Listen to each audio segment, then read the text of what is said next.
todos los casos igual se puede utilizar para hacer de todo. Entonces, bueno, consideramos que dar una pequeña base conceptual de la estadística, porque más que nada en esta clase es más conceptual. Quizás es un poco diferente a la forma en la cual nos enseña en la facultad. Fundamentalmente, bueno, yo aprendí más después cuando pude trabajar mis datos y realizar cursos. Una cuestión más aplicada y conceptual. Entonces creo que fue el enfoque principal en el cual me basé para hacer esta clase. Entonces, bueno, este es el tema 3, Introducción a la Estadística Básica. Aquí está mi dirección de correo, si a alguien le interesa contactarse conmigo para lo que necesite, no hay ningún problema. Y bueno, me pareció gracioso y lindo comenzar con esta diapositiva. No sé si será verdad que la atribuyen a Albert Einstein. Dicen que sí, algunos dicen que no. Otros dicen que esa frase vino de otro científico, un poco antes, precedente, similar. Pero bueno, la idea o el concepto es que cuando uno asimila o aprende algo, realmente es capaz de transmitirlo a casi cualquier persona.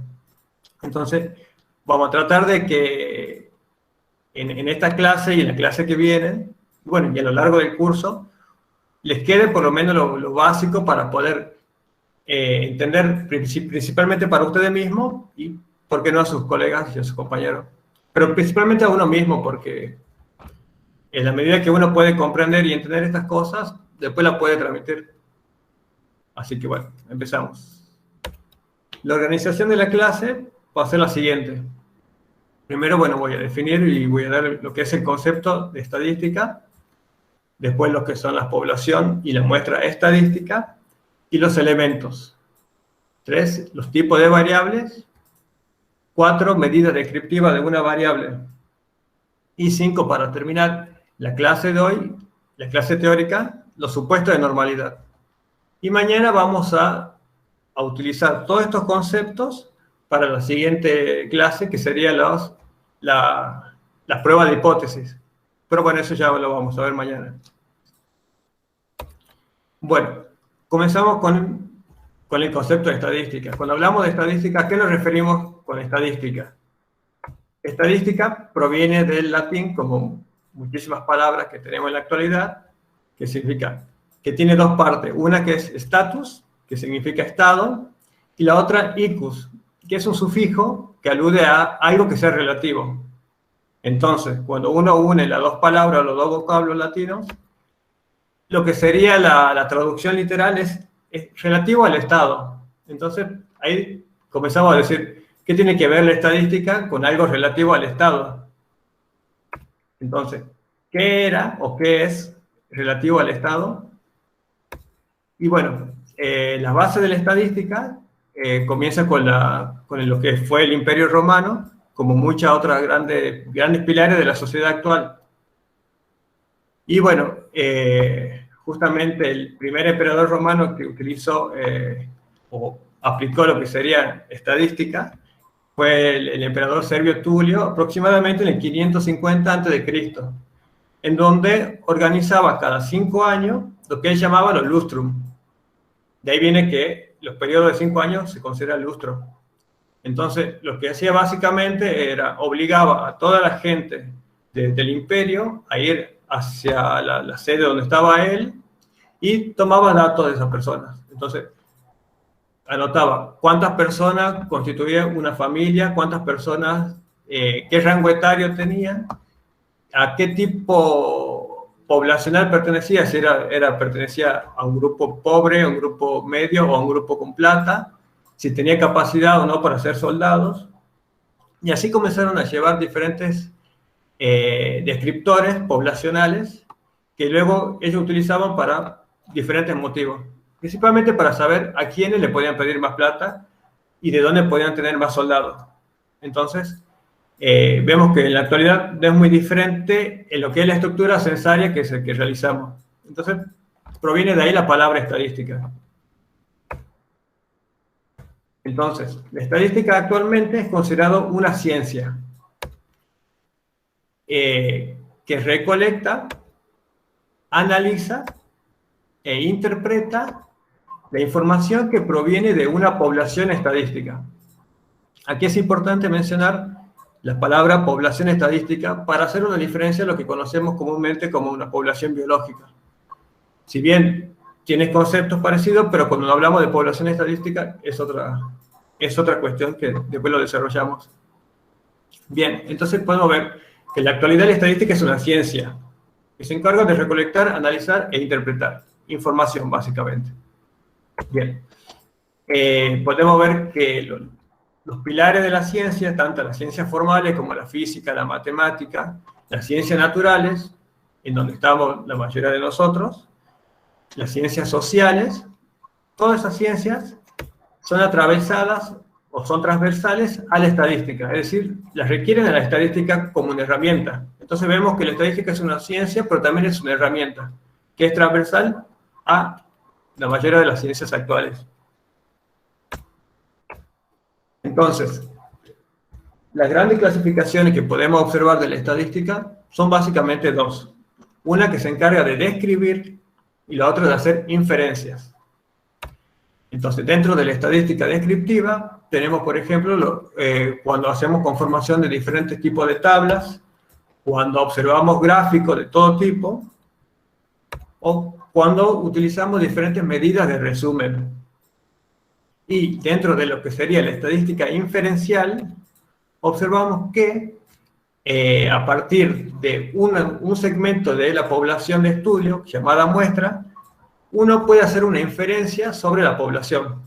Es imposible trabajar con una población, porque trabajar con una población implicaría trabajar absolutamente con todo o con cada uno de los individuos que existe en ese momento. Es imposible hacer eso, entonces como es imposible hacer eso, se toma una alícuota o una muestra de esa población, con lo cual nosotros podemos hacer una inferencia luego, en función de nuestra pregunta o de nuestra investigación.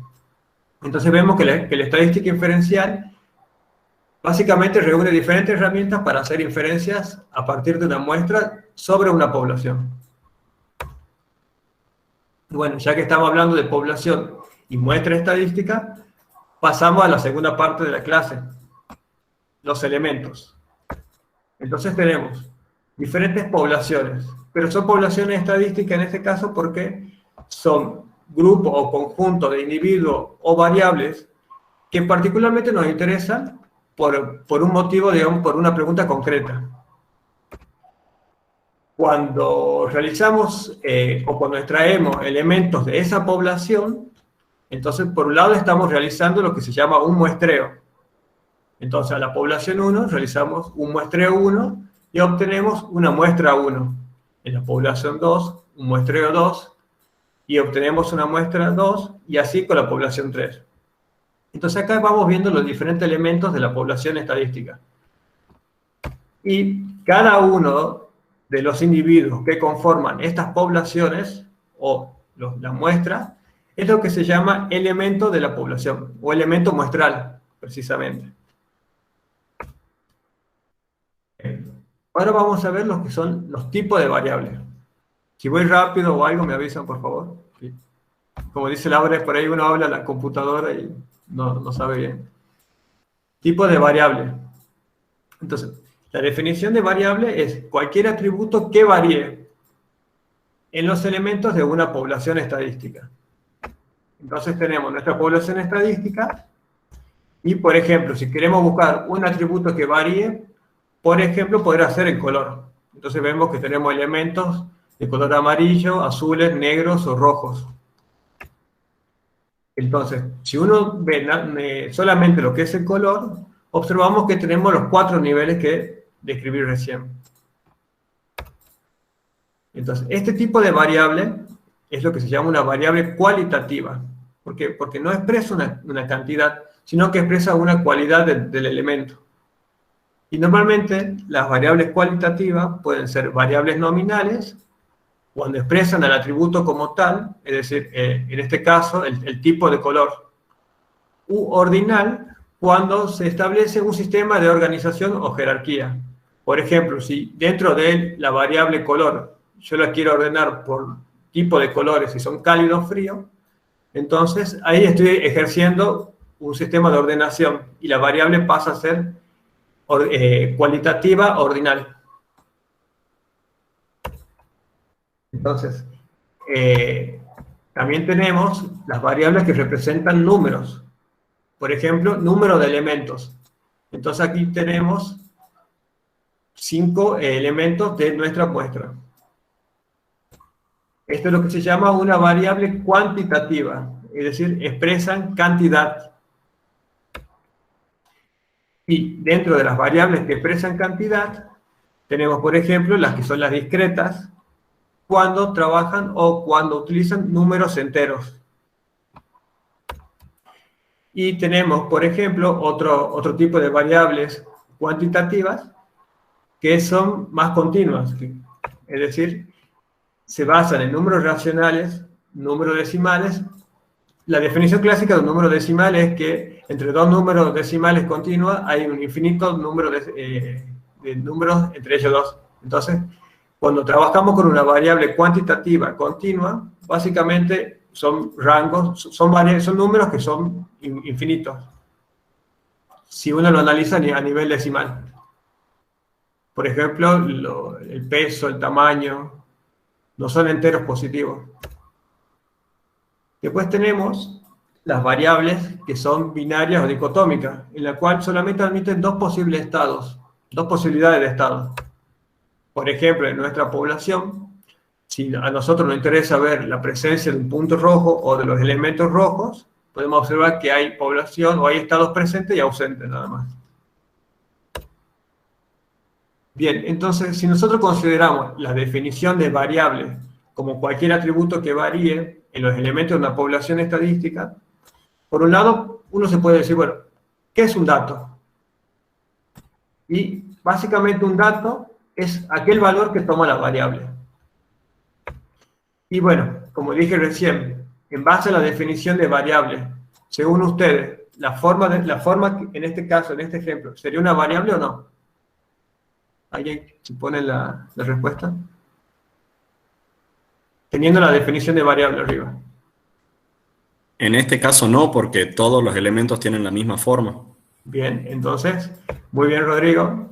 No, porque no varía. Entonces, cuando nosotros trabajamos o buscamos un objeto de estudio, justamente tenemos que buscar algo que esté variando, porque si no, no es una variable. En este caso, la forma no es una variable. Muy bien. Ahora vamos a ver lo que son las medidas descriptivas de una variable. Entonces tenemos nuestras diferentes muestras tomadas de diferentes poblaciones y, por ejemplo, tenemos el color y vemos cómo se organizan para cada una de las muestras. Otro podría ser los tipos de color. Entonces acá tenemos una variable cualitativa ordinal. La de arriba es una variable cualitativa solamente. Tenemos, por ejemplo, si contamos la cantidad de elementos de nuestras muestras, entonces tenemos, para la primera muestra, tenemos 6 elementos, para la segunda muestra 5 elementos, para la tercera muestra 7 elementos. Si nosotros consideramos el tamaño, esto es un tamaño a modo de ejemplo, no es que miden eso las bolitas, pero bueno, podríamos tener esta tabla en donde tenemos una sucesión de números continuos para cada una de nuestras muestras. Entonces, cuando uno comienza a tomar X datos o X variables de nuestra muestra, se nos puede hacer imposible manejar, organizar o conocer nuestros datos. Entonces, a raíz de ello, es que surgen lo que serían estos descriptores, que son las medidas descriptivas de una variable. Entonces, tenemos principalmente lo que son las medidas de posición en este caso, o medidas de tendencias centrales. Entonces, nosotros tenemos nuestra población y nuestra muestra 1. Una medida de posición clásica y la más utilizada siempre es la media o el promedio. Y podemos observar que puede ser una media poblacional cuando se basa en todos los elementos de una población, lo cual, como dije recién, es casi imposible, salvo que trabajemos en una pequeña isla y podamos tener la suerte de muestrar todos los elementos de esa isla, o lo que hacemos la mayoría cuando trabajamos en ciencia, trabajamos con una media muestral, es decir, a partir de nuestra muestra. Y bueno, básicamente la media es la sumatoria de cada uno de los elementos dividido en el total. Es un promedio. Bueno, acá puse esto para remarcar la diferencia entre trabajar o obtener una media poblacional y una media muestral, que es muy común ver que se simbolizan con estos símbolos, el mu y el chi con la barrita. Otra medida de posición o medida de tendencia central muy utilizada es la media. ¿Ah? No, sigo con la media, perdón. Bueno, seguimos con la media, entonces podemos ver, por ejemplo, que tenemos cada una de nuestras muestras, la muestra 1, la muestra 2 y la muestra 3.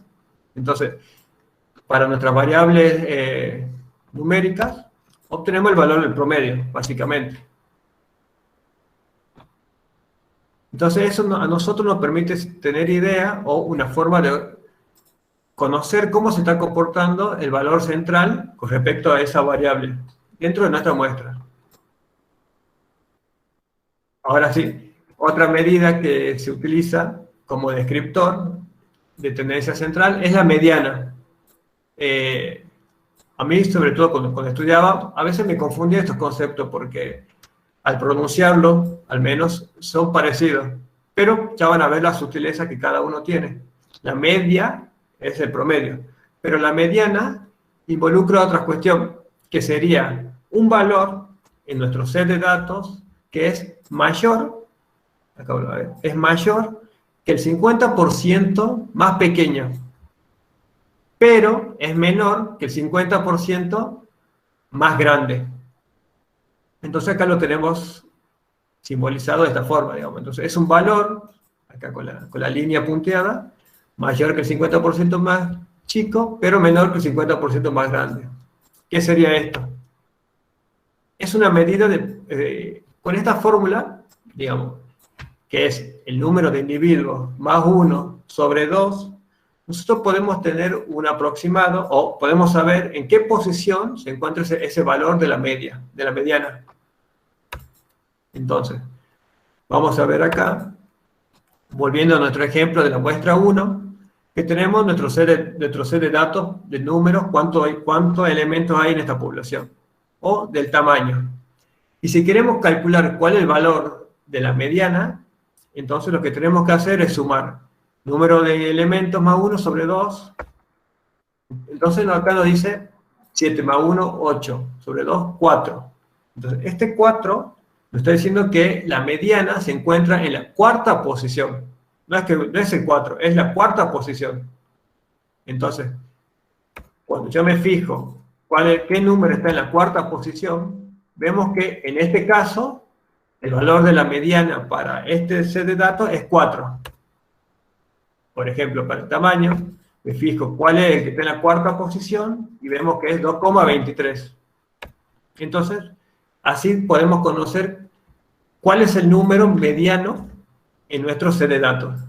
Hay que calcular su posición.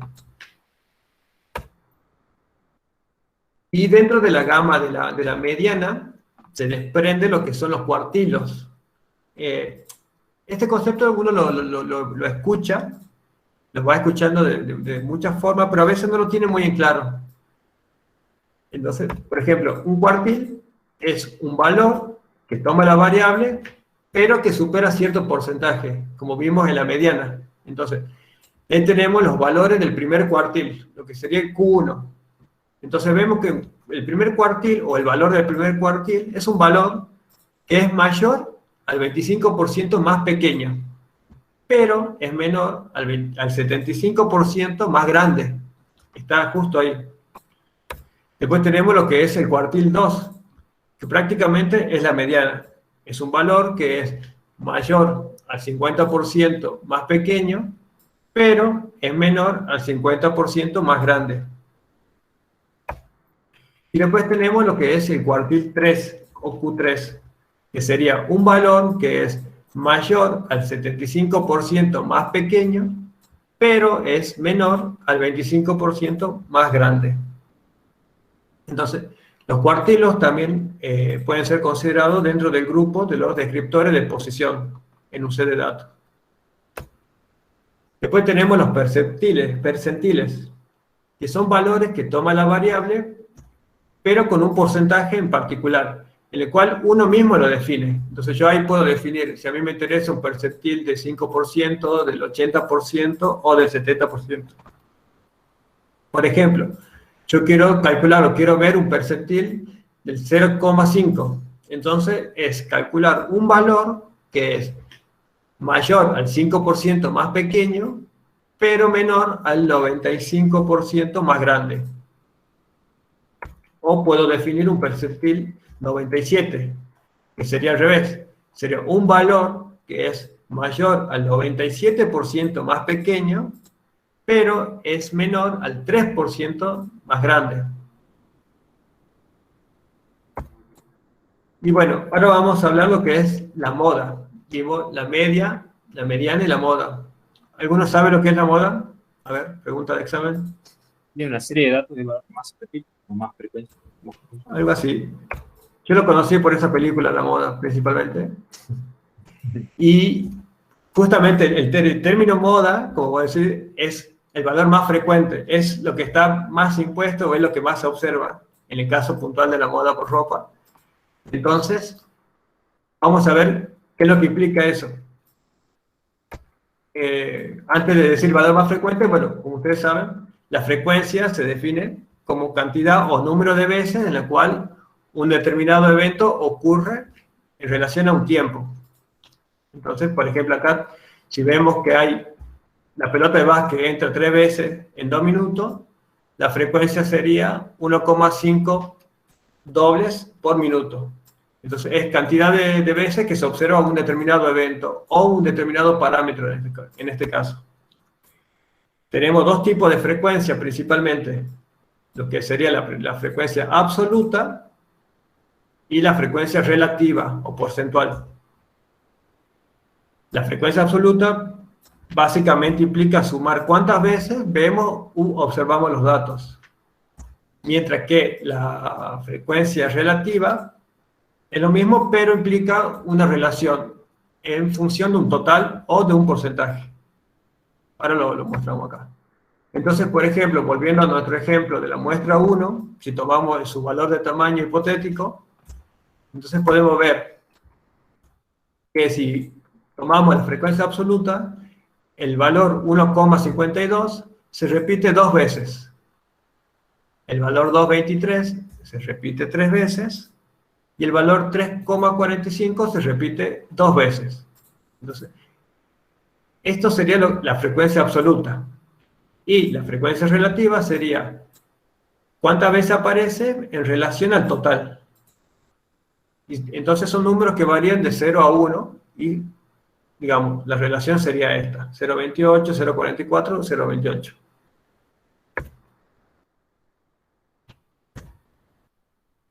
Entonces podemos observar que cuando hacemos nuestra tabla de frecuencia, ponemos el valor de la variable, el valor del número, y cuántas veces aparece en frecuencia absoluta o en frecuencia relativa. Y el valor que se encuentra en mayor frecuencia, como dijo creo que Samuel, es la moda. Entonces, ese sería la moda, el valor que observamos de nuestro elemento muestral que aparece con mayor frecuencia. Bien. Entonces, este gráfico me parece muy lindo. Yo la primera vez que lo vi, creo que lo vi cuando cursé bioestadística en la facultad. Lo entendí en su momento, después se me fue yendo. Y ahora me resultó muy bueno volver a verlo porque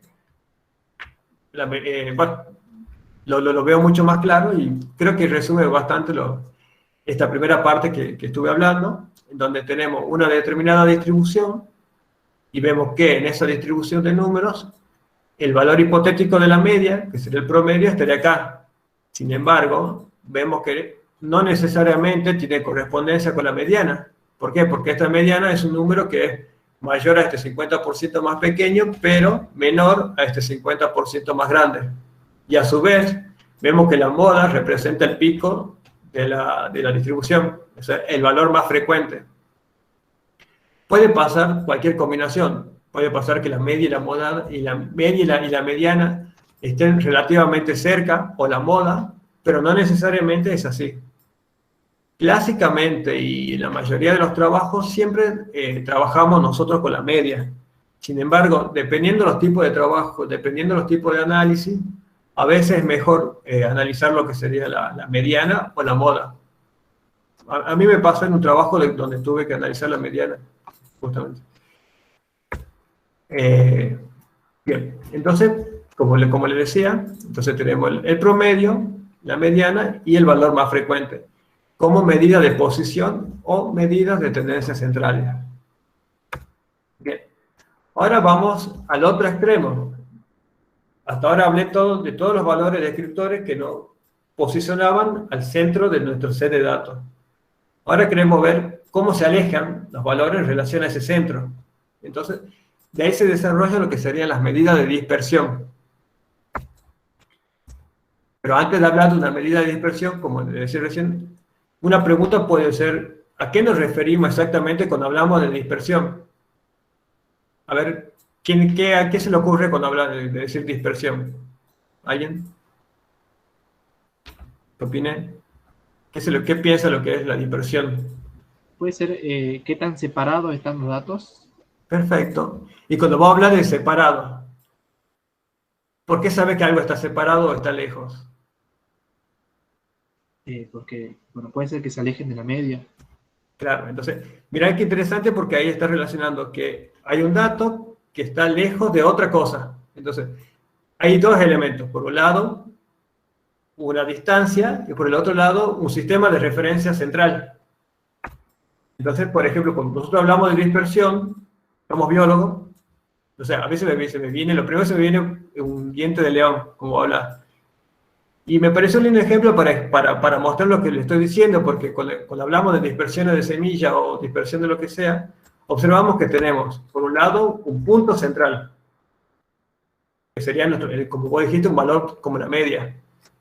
Y observamos que tenemos elementos o puntos dispersantes. Y la distancia que existe entre el punto central y los elementos dispersantes es justamente el valor de la dispersión. La dispersión no es más que otra cosa que una distancia de un punto con respecto a un centro. Entonces acá, como podemos observar en esta diapositiva, vemos que esta distancia del elemento X con respecto a su punto central sería la distancia de X. Entonces las medidas de dispersión van hacia eso, básicamente, a ver cuánto se aleja nuestra variable con respecto a las medidas de tendencia central que estamos describiendo. Entonces, bueno, acá lo vuelvo a poner, dispersión del punto X es igual a la distancia del punto X con respecto a un punto central. Bien, la primera medida de dispersión, y la más fácil de conocer, es el rango o recorrido. Y ahí rango está observando todo. Entonces, el rango es la diferencia entre el mayor y el menor valor de la variable. Es decir, es la distancia que recorre la variable desde el valor más pequeño hasta el valor más grande. Entonces, por ejemplo, si nosotros tenemos nuestra línea recta y ponemos todos nuestros puntos o los valores de nuestra variable, vemos, por ejemplo, que acá el punto X1 sería el punto más pequeño y el punto X6 el punto más grande. Entonces, esta distancia sería el valor del rango. Es interesante decir que la mayoría cuando hablamos de rangos recorridos, tomamos valores, tomamos como resultado los valores absolutos de esa resta. Normalmente las distancias se miden en valor absoluto, por eso es que no ponemos menos 5, menos 6, sino que se pone 6, 7, 8, siempre en positivo. Entonces, en este caso puntual, para evitarse por ahí problemas de signos, se pone el valor más grande menos el valor más chico. Pero tranquilamente podría ser el valor más chico y el valor más grande. ¿Por qué? Porque como es un rango o una distancia, se considera en valor absoluto. Bien. La segunda medida de dispersión que vamos a ver es la varianza. Entonces, la varianza es interesante porque son de esas medidas de tendencias en la cual uno la analiza para la población o para las muestras. Y clásicamente cambia el signo principal con el cual se lo representa. Entonces, cuando uno habla de varianza poblacional, es representada por el sigma cuadrado. Mientras que cuando habla de varianza muestral, es representada por una S mayúscula al cuadrado. Igual esto casi siempre no se respeta mucho, porque uno cuando habla de varianza muestral, puede ver en los trabajos, puede ver en cualquier no sé, en un paper o no sea, que lo representa más por sigma cuadrado. Yo creo que más por una cuestión de convención, porque uno asocia más rápido que está hablando de varianza. Pero lo correcto sería que se ponga una S cuadrada. Entonces, bueno, algo importante es que en la fórmula el denominador es el número total en la población, pero en la muestral es un n-1. Y bueno, básicamente lo que es el rango o recorrido de cada punto con respecto a la media, pero la sumatoria de todo. O sea, sería la sumatoria de cada uno de los elementos de cada uno de los valores de los elementos poblacionales con respecto a la media elevado al cuadrado, sobre el número total de elementos. Otra medida de dispersión que tenemos es la varianza, en donde, como estaba mostrando, estoy hablando de nuevo, sigo hablando de la varianza, perdón. Entonces vemos que si analizamos la fórmula, tenemos un segmento que es un rango o recorrido de cada elemento con respecto al valor medio. Entonces, para mostrarles, sería así. Tenemos nuestra recta, tenemos nuestro valor medio, nuestro promedio justamente. Entonces vemos, por ejemplo, si queremos analizar la varianza o el rango con respecto a X, vemos que de X1 al valor de la media tenemos una distancia 1. De X2 al valor de la media, tenemos un rango o una distancia 2. Y lo mismo para X3. Y así para el resto. Entonces vemos que la sumatoria de todas esas distancias sobre el número de elementos menos 1 sería básicamente la varianza. De ahí la importancia de entender bien el concepto de dispersión y que son básicamente distancias. Algunas particularidades de la varianza es que el número de individuos nunca puede ser igual a 1. ¿Por qué no puede ser igual a 1? Porque el denominador suele ser. Sí, primero por un principio matemático, porque al menos en el complejo de los números reales no existe una división por un número cero, no se puede dividir en la nada misma, eso tendería a infinito. Y además porque si uno lo piensa en un sentido lógico, es decir, si yo tengo un solo elemento, ese elemento no tiene más varianza porque no lo estoy comparando con nada, solamente existe él. Pero si yo tengo dos elementos, entonces yo puedo decir, bueno, A tiene esta variación con respecto a B. Entonces ahí ya tengo un n igual a 2, entonces acá ya tendría un 1. Puedo hacer esa división. Entonces, el n no es muy representativo tampoco. Además de la representatividad, pero por una cuestión lógica, es decir, la varianza implica ver variación con respecto a un valor de medio. Si yo tengo un solo individuo, ese individuo no tiene más variación con respecto a nadie, porque no tengo otro punto de comparación. Además de la cuestión matemática, digamos, de que no se puede dividir por cero en los grupos de los números naturales y los reales. Entonces, vemos que el n, justamente el número de individuos, es inversamente proporcional a la varianza. Cuanto mayor es el número de individuos que nosotros trabajemos, la varianza va a ser menor. Y lo que me decía justo recién vos, entonces, por un principio matemático también, en la medida que uno tenga un n más grande, estamos disminuyendo nuestra varianza. Y cuando tenemos menos individuos o menos elementos muestrales, nuestra varianza tiende a aumentar, por matemática simple. Bien, entonces vemos otra cuestión, que la distancia de los puntos con respecto a la media es directamente proporcional, esto sería, la distancia de los puntos con la media es directamente proporcional a la varianza. Cuanto más lejos estén los puntos de la media, mayor es la varianza. O sea, la distancia, cuanto más lejos estén, la varianza va a ser mayor, lo cual tiene sentido. Y... ¿Qué me pasé? Bueno, sigo acá.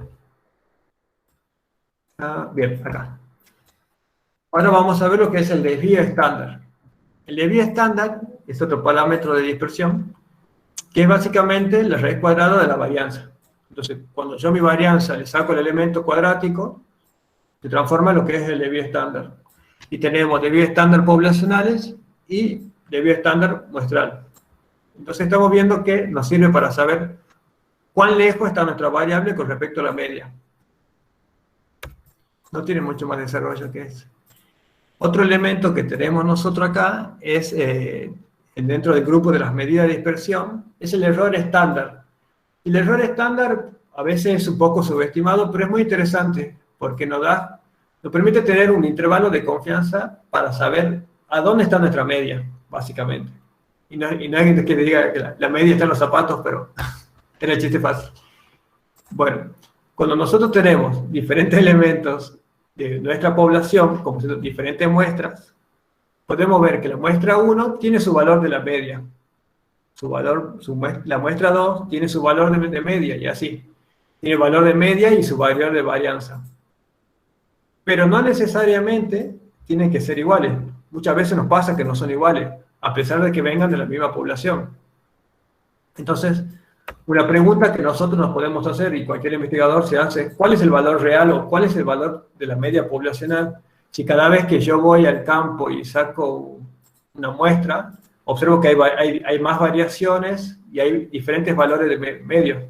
Entonces, en este ejemplo podemos ver que el punto negro acá falta. Entonces ya me modifica acá estos valores. Y aquí falta el punto azul grande. Entonces son otros valores. Y aquí falta el pequeño punto azul. Entonces, a nosotros nos genera incertidumbre porque no sabemos realmente cuál es el valor de la media poblacional, solamente tomando nuestros valores muestrales. Entonces, por eso lo que se desarrolló y se implementó lo que sería el error estándar. Y para eso entra lo que serían los intervalos de confianza. ¿Alguien sabe lo que es un intervalo de confianza? ¿No? ¿Alguien se atreve? Aunque sea un golazo. Bueno, sigo yo. Un intervalo de confianza es básicamente, lo representé así, son lo mínimo que uno necesita para reconocer que algo que puede aceptar o que puede tolerar algo, básicamente. O sea, en este ejemplo que puse acá, mi intervalo de confianza sería lo mínimo que sea una hamburguesa con un pan y lo máximo que tenga completo. Pero yo sé lo que no voy a tomar, o sea, yo sé lo que puedo rechazar. Cualquier cosa que no tenga estos elementos básicos y mínimos, yo no lo tomo.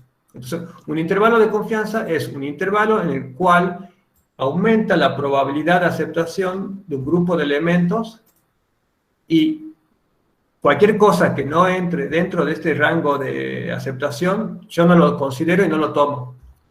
Con el valor de la media muestral pasa algo así. Entonces, cuando nosotros calculamos el error estándar, lo que nos da a nosotros es un intervalo de confianza para decir, a mí el valor de la media me da 5, pero yo sé que es por encima del 5 más 1 y por debajo del 5 menos 1. Entonces, yo sé que mi valor de la media estaría entre 3 y 6. Sería 3, 5 y 6. En ese rango estaría mi intervalo de confianza y estaría mi valor de la media real. Entonces acá podemos ver cómo se calcula lo que sería el error estándar. que básicamente es la varianza sobre el número de individuos, la raíz cuadrada del número de individuos. Y se representa así. Se representa con el valor de la media más menos el valor del error estándar. Otra cuestión que es interesante de abordar son los coeficientes de variación. Entonces acá podemos ver en este ejemplo que si tenemos 8 sobre 4, cuando hacemos esa división que es 2, lo que nos dice básicamente es que el numerador es 2 veces más grande que el denominador. Si lo hacemos al revés, lo que nos dice básicamente es que el numerador es la mitad del denominador. O sea, el numerador representa un 50% del denominador, en este caso. Cuando hablamos de los coeficientes de covariación, lo que podemos ver es que tenemos, expresa el porcentaje de cuán grande es el desvío en relación a la media. Entonces, son medidas adimensionales que nos permiten comparar diferentes variables la magnitud que tiene el desvío en realidad. Entonces, eso nos permite decir cuán grande está ese desvío en relación a la media, en términos porcentuales. Para ciertos trabajos lo piden y son muy importantes de calcular, sobre todo si estamos buscando fuentes de variabilidad. Y bueno, esto a modo de resumen, podemos observar lo que son los box plots. Entonces tenemos, por un lado, cuando uno observa un gráfico como este, observamos que acá el cuadrado negro representa lo que sería la media, o el promedio. La línea representa la mediana, que sería ese valor que es mayor al 50% más pequeño y menor al 50% más grande. La altura de la caja representa los cuartiles, lo que sería el Q1 y el Q3, o sea, los valores entre el 25 y el 75%. Después vemos que tenemos estos bigotes, en donde el primer bigote sería el error estándar, positivo y negativo. Entonces podemos observar que aquí de hecho tenemos graficado lo que sería nuestro intervalo de confianza para saber a dónde está nuestra media real. Entonces la media real, o más probable, esté entre este valor de error estándar y este valor de error estándar.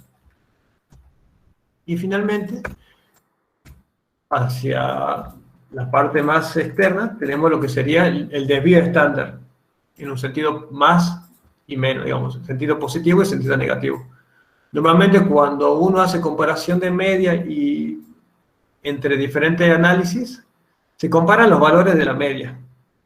Pero siempre se tiene en cuenta la relación que tiene lo desvío estándar o el error estándar, para evaluar si esa diferencia realmente es significativa o no. Bien. Entonces acá tenemos los diferentes elementos de un box plot. Y entonces ahora cuando lo veamos ya lo vamos a poder tener más en la cabeza y saber más qué significa. Bien, ahora entramos en la última parte de lo que sería esta clase, los supuestos de normalidad. ¿A qué se refiere cuando hablamos de supuesto de normalidad? Entonces, a mí me parece una buena forma de mostrar este ejemplo con algo concreto y práctico. Entonces, por ejemplo, tenemos una X población con 18 individuos. Entonces, a priori, uno puede observar que hay variabilidad. Entonces, ¿dónde hay variabilidad? En el tamaño, porque tenemos individuos que son chicos, individuos medianos e individuos grandes. Entonces, como el tamaño está variando, yo lo puedo considerar como una variable de tipo continua. Entonces vemos, tenemos 4 individuos pequeños, tenemos 12 medianos, me parecen grandes igual, y tenemos 2 grandotes o gigantes para la NBA. Bien. Entonces, si hacemos una descripción de cómo está conformada esa población, en un gráfico de torta observamos que el 67% son medianos, el 22% son pequeños y apenas el 11% corresponde a la categoría grande. Si hacemos un histograma con estos valores, entonces observamos básicamente lo mismo, pero de otra forma, en forma de histograma. Entonces acá tenemos los individuos pequeños, los individuos medianos y los grandes. Este sería el porcentaje.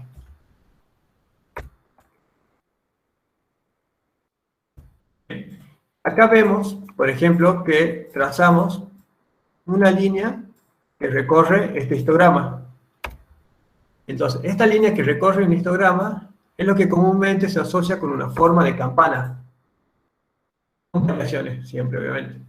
Entonces vemos que esta campana es lo que se llama la campana, la famosa campana de Gauss, que fue un matemático alemán muy bueno, y bueno, que desarrolló toda la teoría.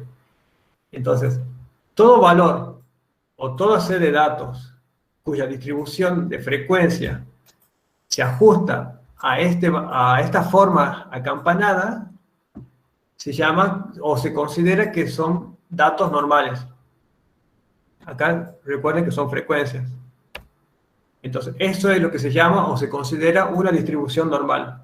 Una distribución de frecuencia que se ajusta a la forma de una campana, en la cual observamos que casi es simétrica, y aproximadamente en el centro están los valores más frecuentes, o la moda, y que tiende a disminuir hacia los costados, pero principalmente que es simétrica. Bien, dentro de los supuestos de normalidad para los datos, tenemos lo que sería la distribución normal de los residuos. Tenemos lo que es la homogeneidad de las varianzas y la independencia de los errores o residuos. Entonces nos podemos preguntar, ¿qué significa todo esto? Bueno, vamos a ir parte por parte y ahí lo vamos viendo. Primero, el primer supuesto de normalidad dice que los residuos se tienen que distribuir de forma normal. ¿Qué sería eso? ¿Qué es un residuo? Vamos a ver. Y me pareció una linda forma de hacer un ejemplo con este pequeño meme, que es tierno y gracioso. ¿Por qué? Porque los residuos, a veces uno puede tener un dato observacional, pero existe siempre una diferencia entre el dato observacional y el dato calculado. Entonces, a veces lo que uno espera no es lo que espera, simplemente hay una diferencia. Entonces, ahí viene el concepto de residuos. ¿Por qué? Nosotros cuando tomamos datos, tenemos un set de valores, una serie de datos. Eso sería nuestro valor observado. Sin embargo, cuando estos valores observados no necesariamente tienen que ajustarse a una distribución normal. Entonces, los modelos, los programas dicen, para que sus datos se ajusten a una distribución normal, tienen que tener estos valores. Entonces, calcula los valores exactos en la cual nuestro set de datos tendrían una distribución normal. Y acá vemos que tenemos dos conceptos. Por un lado, el valor observado, que son nuestros propios valores, y por el otro lado, los valores esperados para que tengan normalidad. Entonces, vemos que, por ejemplo, el punto X1, que vale 1, lo podemos situar acá. Vale 1. Y el modelo nos dice que también tiene que valer 1. Entonces lo ponemos acá. Perfecto. Vamos al punto 2. Dice, el punto 2 vale 2. Yo lo observé como 2. Yo lo tomé como 2. Y el modelo también me dice que tendría que valer 2. Perfecto. Al punto 3, yo lo veo y lo observé y lo tomé como un valor 6. Pero el modelo nos está diciendo, en este caso, en este ejemplo, que debería tener un valor de 3, no de 6. ¿Está bien? Vamos al otro. El punto 4 nos dice, yo lo vi como un 8, lo tomé como un 8, pero el modelo me dice, para que el set de datos sea normal, tiene que valer 4. Lo mismo para el punto 5, que yo lo veo 10, pero el modelo nos dice que tendría que valer 6. Entonces, vemos cómo representamos, digamos, esa diferencia entre un valor observado y un valor esperado. Sobre estos valores, normalmente se calculan también líneas de regresión que minimicen esa diferencia. Entonces, acá vemos que los valores esperados son valores predichos por el modelo que se ajustan a la normalidad. Entonces, vamos a ver qué es lo que sería el residuo. Entonces, el residuo sería la diferencia, esta diferencia que existe entre mi valor observado y mi valor esperado, para que tenga una distribución normal. Entonces, para el primer punto vemos que básicamente el residuo es 0, porque coincide tanto en 1 con 1. Lo mismo con el punto 2, el residuo es 0. Para el valor 3, el residuo es 3. ¿Por qué? Porque yo vi 6, pero el modelo me dice, no, su valor tendría que ser 3. Lo mismo para el punto 8, es 4, y para este punto, 10 menos 6, 4. Entonces, se llama residuo a la diferencia que existe entre el valor observado y el valor esperado. Bien, cuando nosotros tomamos esos residuos, hay que ver cómo se distribuyen esos residuos. Entonces, acá yo tengo mis residuos 0, 3 y 4. Y tienen una frecuencia. El 0 aparece 2 veces, el 3 aparece una sola vez, y el 4 aparece 2 veces. Si lo veo en términos porcentuales, veo que el 40% es 4, el 40% es 0, y solamente el 20% es 3. Si yo hago ahora una distribución o un histograma de esos residuos, lo que tengo que ver es si se ajustan o no a la campana de Gauss. Si se ajustan a la campana de Gauss, entonces se puede decir que los residuos se distribuyen de forma normal. Eso significa. Entonces, una forma de poder, porque digamos, no es que tenemos que hacer a mano y calcular y hacer todas estas cosas cada vez que tenemos un dato, sino nos volveríamos locos si tenemos 25 variables, si hay que hacerlo a mano. Una forma, esta es una forma gráfica de visualización, de calcular los supuestos de normalidad, sobre todo la distribución normal de los residuos, es con una prueba, en este caso la prueba de Shapiro-Wilk.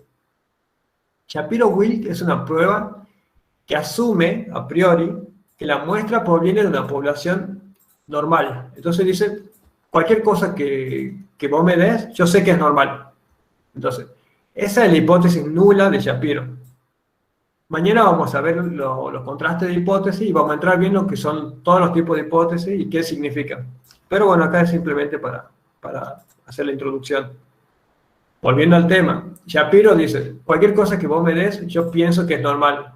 Entonces, pero siempre se aplica para datos o elementos que sean menor o igual que 50. Si yo tengo un set de datos que es mayor de 50, se utiliza otras pruebas. Entonces, se aplica a los residuos de las variables. El estadístico es un estadístico W que oscila entre 0 y 1. Cuanto más cercano a 1, normalmente más fuerte es el valor. Y lo que nosotros tenemos que hacer, que ver cuando hacemos la prueba de Shapiro, es el valor de P, o la probabilidad. Nuevamente, mañana vamos a ver todo lo que implica los valores de P, qué es lo que significa realmente.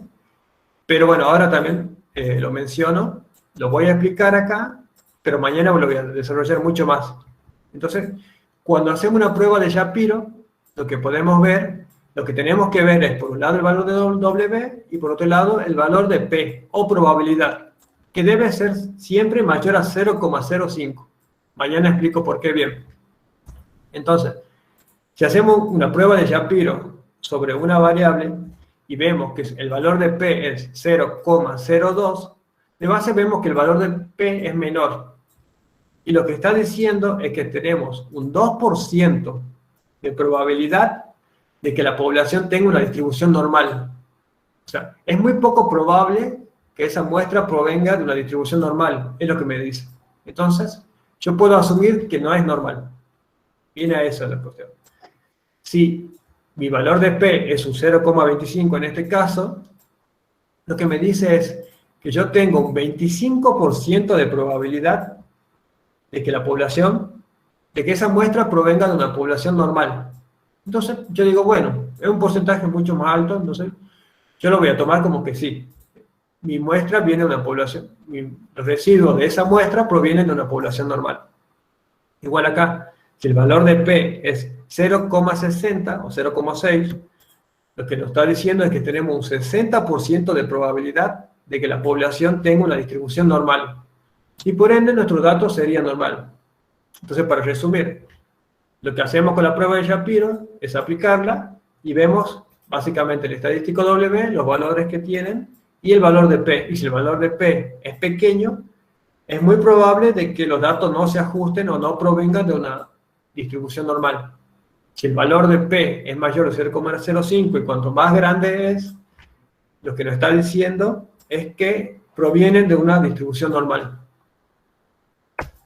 Otro estadístico que se utiliza para ver la normalidad de los residuos, al igual que el Shapiro-Wilk, son las pruebas de Kolmogorov-Smirnov, no lo menciono bien, fue un tema de charla hoy día, que lo que dice es básicamente lo mismo que Shapiro, pero se aplica a datos que son mayores de 50 individuos, o un N mayor de 50, para una tabla de datos más grandes.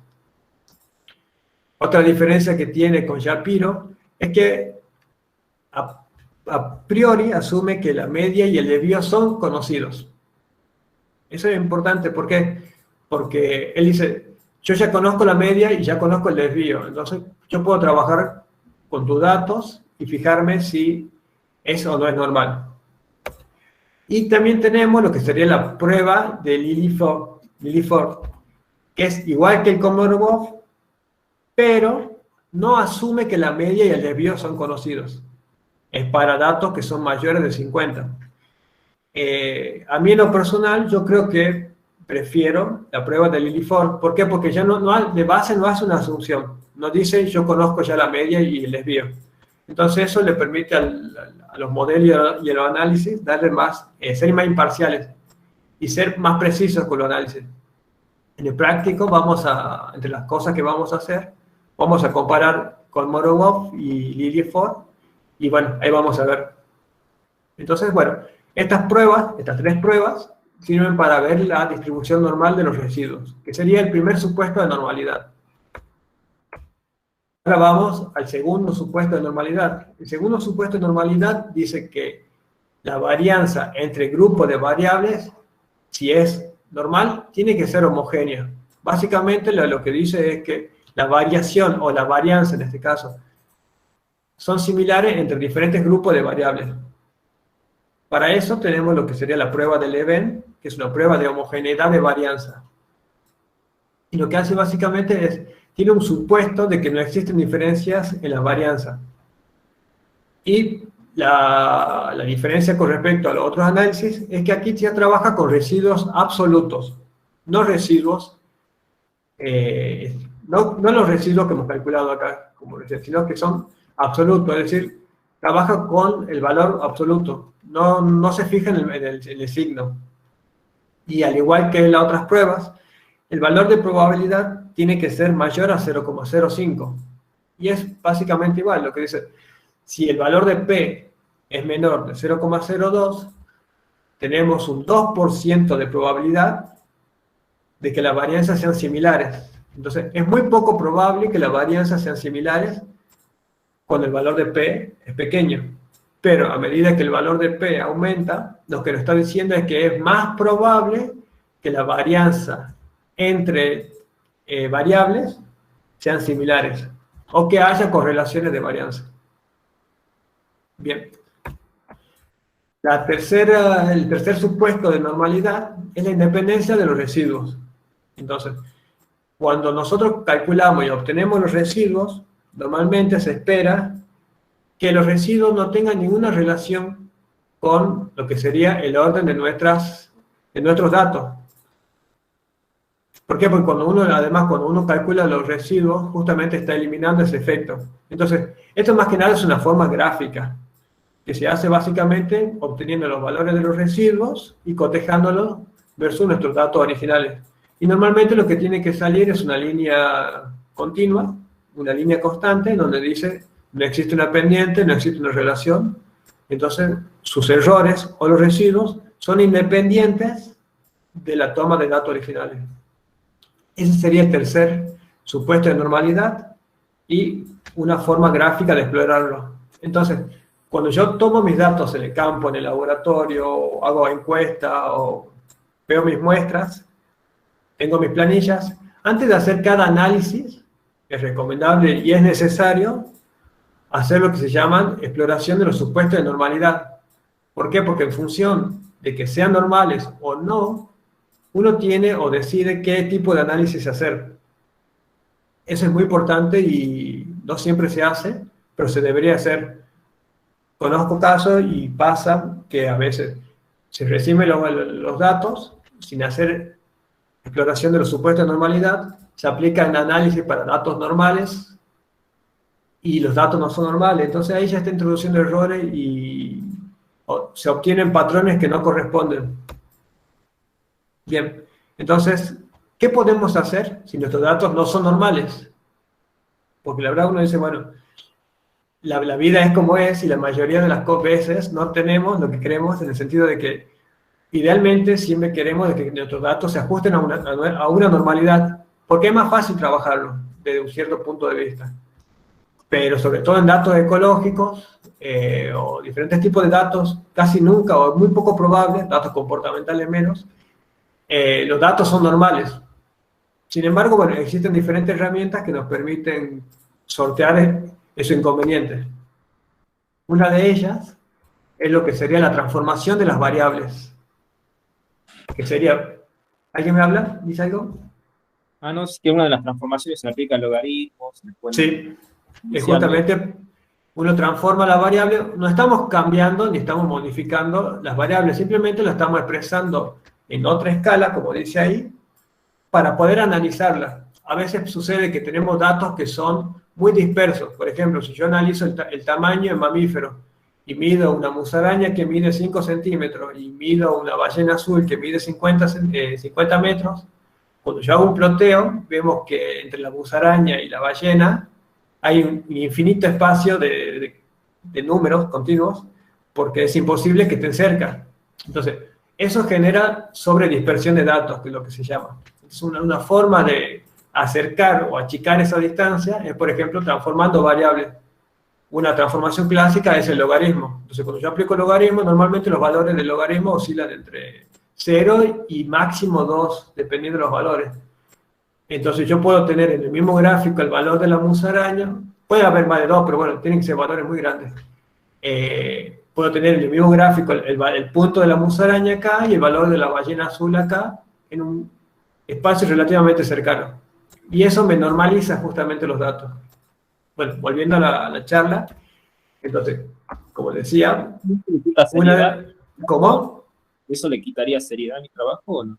No es que no le quita seriedad. En realidad lo que uno dice y tiene que justificar es decir, hicimos las pruebas y las asunciones de normalidad, nuestros datos no se ajustaron a la normalidad. Entonces hicimos transformación de variables. Pero vos siempre tenés que aclarar que estás trabajando sobre variables transformadas, no sobre la variable cruda.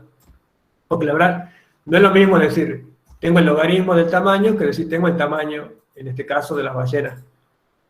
No, digamos, simplemente se entiende que son artificios matemáticos para poder trabajar variables que son sobredispersas o que tienen una dispersión terrible, en este caso. Entonces, vemos las transformaciones más utilizadas, hay muchísimas, pero bueno, la más utilizada sería el logaritmo neperiano, es decir, el valor de E, o el logaritmo base 10, raíces cuadradas, raíces cúbicas, arco seno. Por ejemplo, las raíces cuadradas, como el exponente es 2, se puede utilizar para normalizar datos que sean de superficie. ¿Por qué? Porque los valores de superficie son en milímetros cuadrados, metros cuadrados. Entonces, como el exponente es 2 y está al cuadrado, ahí se cancela. Y lo que serían las raíces cúbicas son buenas para datos que son volumétricos. ¿Por qué? Porque está elevado al cubo, justamente. Centímetros cúbicos, metros cúbicos. Entonces, uno por ahí también puede normalizar así, haciendo que pase de tener una potencia a ser una medida lineal. Bueno, otra forma que tenemos de trabajar nuestros datos cuando no se ajustan a la normalidad es con métodos no paramétricos. Entonces, los métodos no paramétricos son una gran grupo, no diría familia, pero sí un gran grupo de estadísticos que consideran la falta de distribución normal en los residuos y lo pueden abordar. Y normalmente son equivalentes a los datos paramétricos, a todo el abordaje. Todas estas cuestiones las vamos a ver mañana. Por eso esto simplemente lo menciono. Ahí Y entraría bueno, un análisis sí. multivariado de los no parámetros. Que ahí entraría un análisis multivariado. Depende. Lo multivariado tenés que ver primero si tus datos son normales o no normales.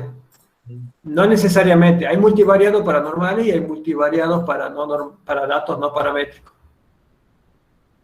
Los multivariados básicamente analizan lo que sería el múltiple espacio dimensional de variables y te lo reduce a dos grandes ejes y te permite analizarlo. Y te dice que te permite obtener cuáles son las fuentes máximas de variabilidad. Pero tener un equivalente no paramétrico y tener un equivalente paramétrico. Después, si nuestros datos no son normales, tenemos lo que son los modelos lineales. Estos modelos lineales ya corresponden más a lo que sería en la familia o en los grupos de estadística, una estadística tipo 3, en donde es modelizada y es más compleja. Prácticamente con los modelos lineales se pueden sortear muchísimos inconvenientes y se pueden poner diferentes fuentes de errores que son muy utilizadas en la actualidad, sobre todo en cuestiones estadísticas, cuestiones ecológicas y más que nada comportamentales. Pero esto no lo vamos a ver por los motivos del curso, digamos, sería para otros cursos. Es decir, que si los errores no tienen una distribución, los residuales Sí. no tienen una distribución normal, Sí. no podemos utilizar los parámetros como media, mediana, moda, varianza, ¿no es cierto? ¿Es eso? No, sí el o sea, concepto. esos son descriptores de medida de tendencia central. Lo que no puedes hacer, o sea, si tus datos, si tus residuales no son normales, no puedes trabajar con estadísticos para datos normales. Tenés que trabajar con métodos no paramétricos. Son estadísticos para ese tipo de datos o modelos lineales. Pero todo grupo, todo set de variables tiene asociada o se puede calcular sus descriptores. Entonces, es como que se confunde un poco lo que sería. Lo que vos me mencionaste son medidas de tendencia central y son descriptores. Estas son herramientas para trabajar con eso. Entonces vos tenés básicamente tres grandes herramientas. Una es para datos normales, la otra es para datos no normales, que sería esta, y la otra son los modelos lineales. Bien, entonces acá bueno, ya llego al final de lo que sería estas clases. Y bueno, a modo de resumen podemos decir, bueno, hemos podido conocer, escuchar y ver lo que sería la historia del concepto de estadística como tal. También vimos lo que es la definición de una población y nos muestra estadística y los elementos, los diferentes tipos de variables, las medidas descriptivas de la variable y bueno, exploramos los supuestos de normalidad. Ahora en la parte práctica vamos a pasar, digamos, de ver toda esta cuestión más conceptual, porque no sé si vieron, esta clase más que nada es conceptual, porque a mí lo que me interesa es que se entienda más el concepto a que se memoricen las fórmulas. Porque cuando uno entiende el concepto, después tiene la flexibilidad para poder utilizarlo en los datos propios. Porque en la realidad uno no lo calcula a mano, lo calcula con múltiples programas. Pero si uno no entiende el concepto, entonces no sabe bien qué camino tomar. Entonces, es la idea principal de esto. Con el script que les pasé, vamos a analizar diferentes cuestiones aplicadas. Y después, bueno, a futuro ya lo pueden ir explorando con sus propios datos. Y bueno, y así lo van a ir internalizando. Es muy importante siempre, como les dije, no se suele hacer tanto, pero se tiene que hacer, es que cada vez que uno tiene un set de variables, tiene que hacer una exploración básica de normalidad de datos. Y en función de eso, después puede tomar decisiones, decir, bueno, pruebo a hacer transformaciones, aplico métodos no paramétricos, aplico un determinado modelo lineal, pero uno primero tiene que hacer esas exploraciones, digamos, que a veces son de rutina, a veces se ponen, pero son muy importantes y no se consideran, no se tienen tanto en cuenta como merecen. Y bueno, para finalizar, volviendo y haciendo eco a la primera diapositiva, me pareció simpática ver esta parte. Y bueno, espero que le haya quedado algo de todo lo que dije, que lo puedan aplicar, que vean que aprender estadística no es tan feo como uno a veces piensa. Simplemente a veces uno tiene conceptos incompletos en la cabeza, pero en la medida que uno lo pueda tomar esos conceptos y relacionar, así pienso que es más fácil aprenderlos. Así que bueno, vamos a un descanso y después vamos para la parte práctica.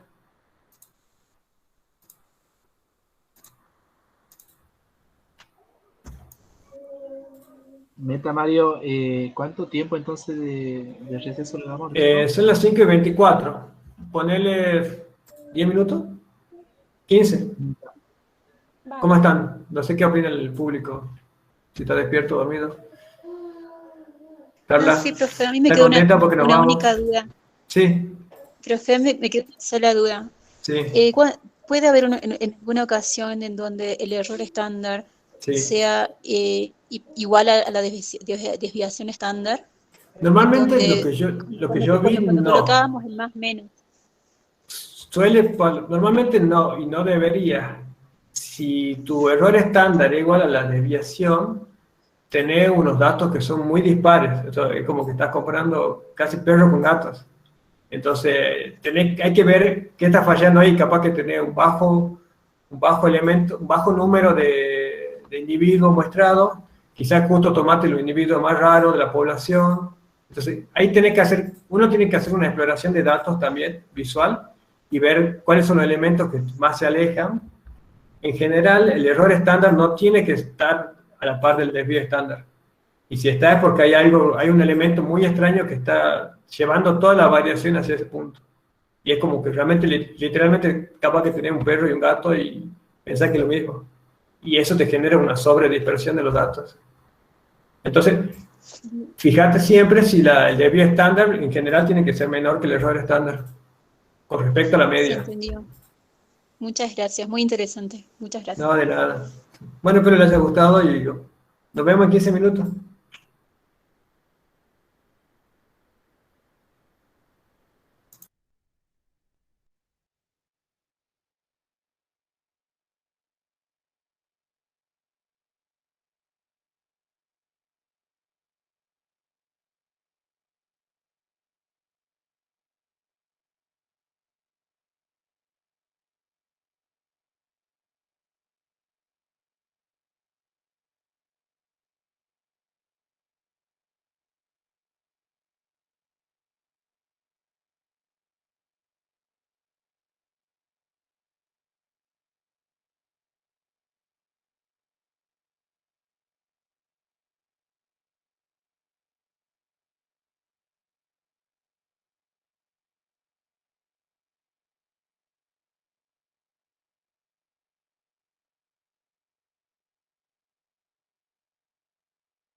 Lau, ¿estás por ahí?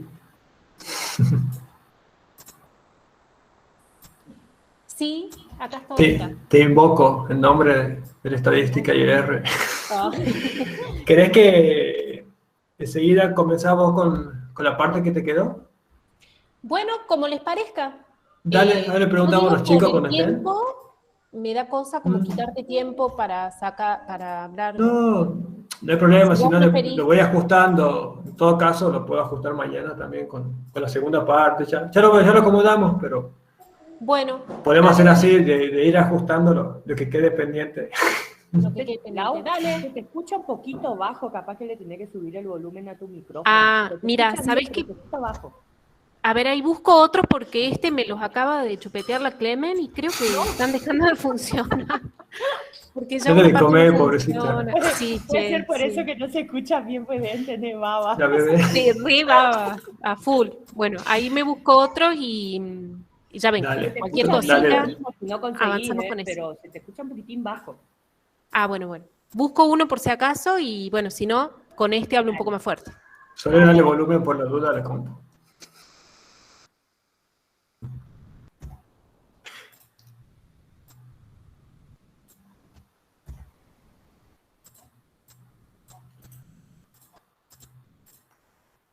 Chicos, a medida que vayan entrando, si pueden avisar por las dudas, lo que estamos charlando o quizás ya escucharon, no sé, con Laura es de que ella termine la parte práctica que quedó ayer pendiente, que no era mucho, y entonces yo después les muestro lo que sería la parte práctica de hoy.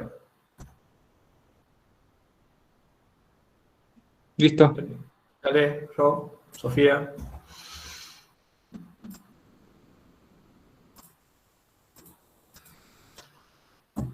A ver, ¿con esto es mejor? Bien. Más bajo. Mm.